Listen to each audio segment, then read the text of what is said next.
I went to the emergency room after being run off the road by a truck. And when I got out of my truck, I slipped on the ice, fell head first, and I thought I broke my nose. So I went to the emergency room to get stitches, and I was told that I didn't have a concussion because I was talking fine and I wasn't dizzy and I didn't pass out. And so they didn't do an MRI or a CAT scan. They did say that I would have a headache for a couple of days. So that was a Saturday, I slept all day Sunday, went to work as a teacher on Monday, and symptoms started popping up, but I was in denial because I thought that I didn't have a concussion. And so I just dismissed all of my symptoms. So, I went outside for recess and it was springtime and the sun was really bright off of the snow. The reflection's usually bright that time of year, and it bothered me, but I was like, okay, it's that time of year. And what I really noticed was, I did notice the kids seemed exceptionally loud those first couple days back. But the first time I really noticed that something was wrong and it wasn't right was I came in from recess one day and there were like 4 or 5 kids talking all at the same time. I told them they needed to wait one person at a time, and normally after I would say that, I could turn to each kid and answer them or respond to whatever it was that they were all talking about, because I could have 5 kids talking to me and I could hear all of them, and then even though I told them to wait, I could answer each kid. But that was the first time that I heard all of them talking, but I had no idea what they were saying. And I literally lost the ability to hear more than one person talking at a time. I did notice that every day I became more and more sensitive to light and sound, so much so that the fluorescent lights were just really hard, and the light outside, I started wearing, my winter hat that had a little visor on it. My headache was getting worse and more intense, which was making it hard for me to concentrate. And by Wednesday morning, I went into my principal and I asked if someone else could do recess duty or something like that. And at that point, when I sat down before school in his office, that was the first time that the fluorescent lights were making me nauseous, dizzy, and I just felt like I needed to vomit.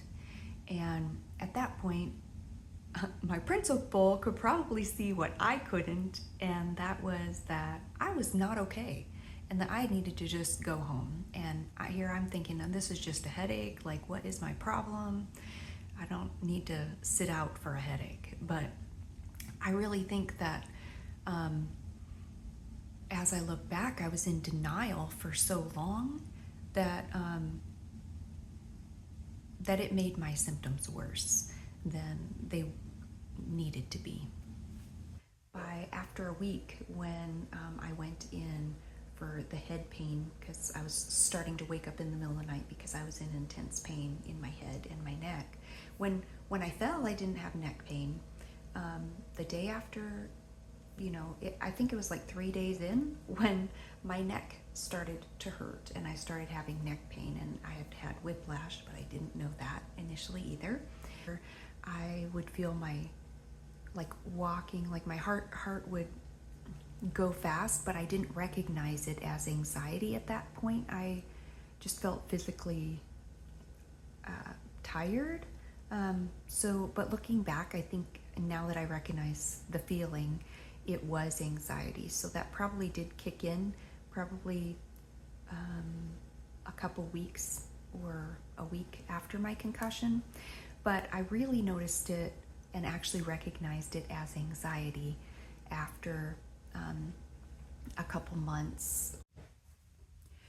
As that first month went by, my symptoms continued to increase. The first thing I noticed was I had a hard time concentrating, so I just thought it was all because of my headache, like that I couldn't remember words, and I thought, oh, and I couldn't finish a sentence, and I thought it was just because my headache was so intense. My pain in my head was just so intense, like I just felt like I was going to go crazy. I don't know how people handle high levels of pain on an ongoing basis. Like, I could see how people could be suicidal. Like, it was so intense. I couldn't stand it.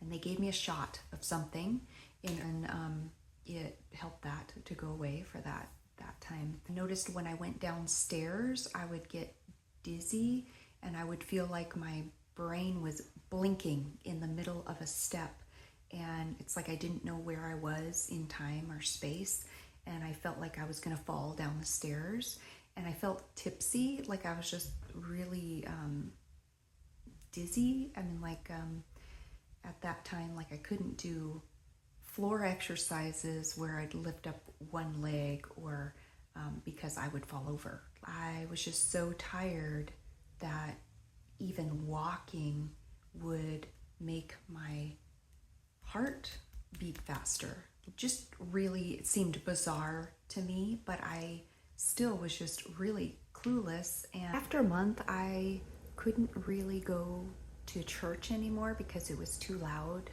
The music seemed too loud, the people were too loud, and just following the ideas and just thinking, and that it was just too much. There were lights there on the stage, and it was too hard to even just look at the pastor because there were lights behind him, and he also happens to speak fast, and so because my ability to process words had slowed way down, it would give me a migraine very quickly.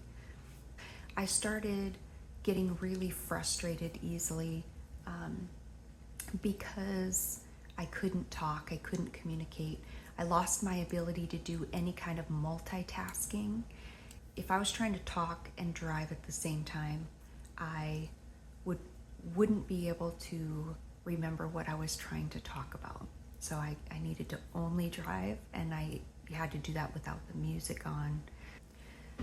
So I really struggled with being able to listen to audiobooks. I'm used to listening to podcasts, and I lost my ability to listen to music because I couldn't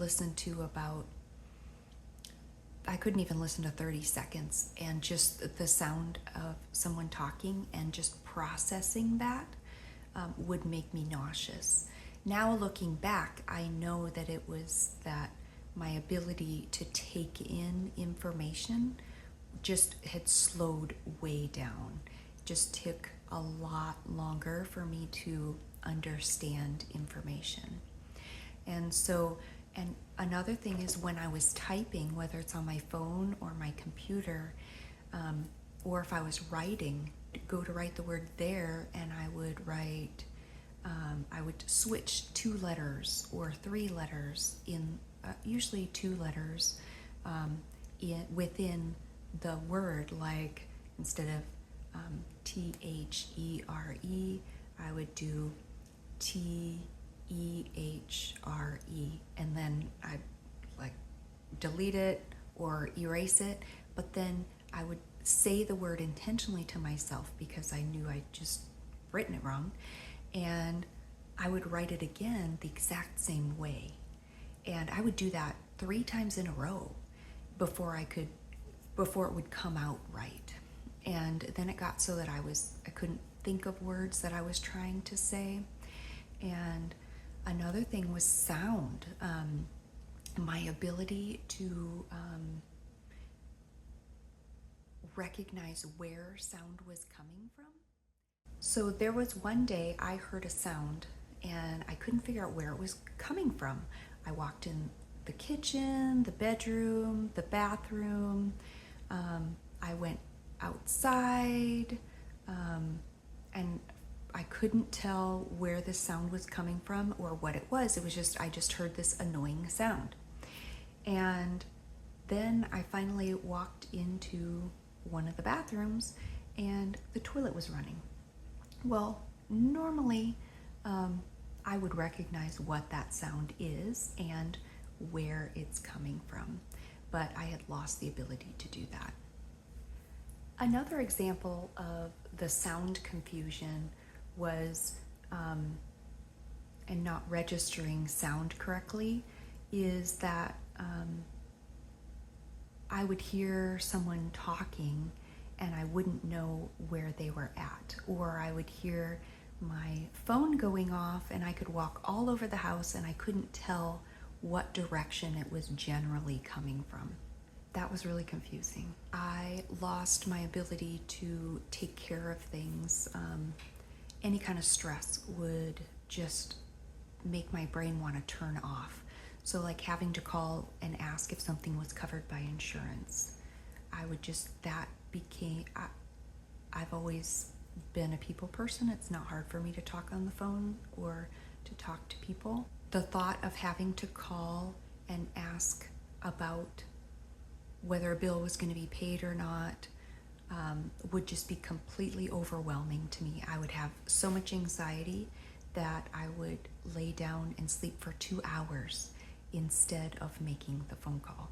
I noticed when I tried to read that the white paper with all the words on it was really overwhelming to my brain, and it would make me really tired, and my eyes, it was hard to follow a line of written words, and my eyes would start to do this or jerk on me, and it would make it so that the whole page would go blurry and I couldn't see the words.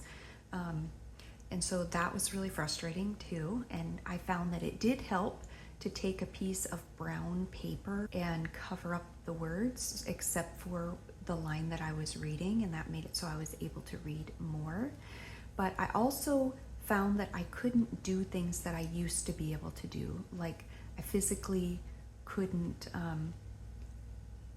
book an airline ticket online because I couldn't figure out how to do it. I've done it a million times, but I physically would not be able to track and remember the parts of it to do it. And that was just really humbling. And at that time, I started sleeping all the time. Because my brain was trying to heal, and I was just so tired. So I would wake up first thing in the morning, get the kids off to school, and then I would go back to bed, set the alarm for 15 minutes before they got home from school, and then I would get up, help them with homework, remind them to do things they needed to do. I'd make dinner, and then by 5:30 I would be falling asleep at the table, and my husband would say, "You're okay, honey, you could just go to bed." And I would sleep restlessly the whole night. I started having restless leg and started waking up with neck pain, and I would wake up from being restless, and I was just tired all the time. But then I felt like none of my sleep was restful. After 2 months, maybe 3 months, I noticed that I started to feel just really down. And I know that that's really common with people who have ongoing illnesses or diseases. But I also had like a racing heart still at times. And 3 months out, I developed this involuntary head jerk. So when I would be driving at night is when I would notice it the most, which I live in Alaska, so it's pretty much night most of the day. At that point, it was mostly, so there's lots of blinking lights, which are hard on someone who's had a concussion, of course, or if you're struggling with post-concussion syndrome, after 4 weeks, it's considered post-concussion syndrome when you have persistent concussion symptoms. And by this point, 3 months out, my symptoms had started to change, and I still, was developing a new one, this involuntary head jerk, and I could see fine and everything. It didn't hurt or anything. I just felt like I was developing like Parkinson's or something. It would happen when my brain would be overwhelmed with light. It seems like, because it mostly happened like with, when people are putting their feet on the brakes, and you see the lights flashing, and then you also see the stoplights changing is harder in the dark when you've had a concussion too. So, or when I'm driving and sunlight is flickering through trees, that would cause migraines too. So after 2 years, I still was sensitive to light and sound, but I learned to structure my environment so that I could function more during the day. So I still would get tired from being in group settings and talking about concepts that make me think, or listening to someone talk about things that make me think. Also, getting excited about something is like a happy stress, but that would still give me headaches, and I would need to rest more. So I learned to, if I wanted to go do things that would give me a headache because it was too much for my brain, too much noise or light or too much thinking, then I learned that I could do more if I intentionally took a nap or went in a hyperbaric chamber beforehand, and then when I went to those environments, I'd wear earplugs and wear a baseball cap. So that helped me to be able to handle that, but I still had to limit how often I could do those things. I couldn't be in a crowd every day, or I could go, but I had to go for a half hour, and later I could go for an hour. After 2 years, I still struggled with multitasking, and even now, I still struggle with multitasking. When my brain is well rested, I can do some multitasking. It's been 4 years now, and I've received a lot of healing through both different therapies and doctors and prayer. I was surprised to realize I've been to 29 different doctors and specialists, but I am still healing. I do still struggle with involuntary head jerks at times, and headaches when I've been around too much noise, and nauseousness if I'm in a crowd, and or around fluorescent lighting. So I can't go and do and be who I used to be, but I'm still healing, and I've learned a lot. There is hope, and hopefully if you watch the videos that I've shared, you'll get there quicker than I have, and it'll save you a lot of money.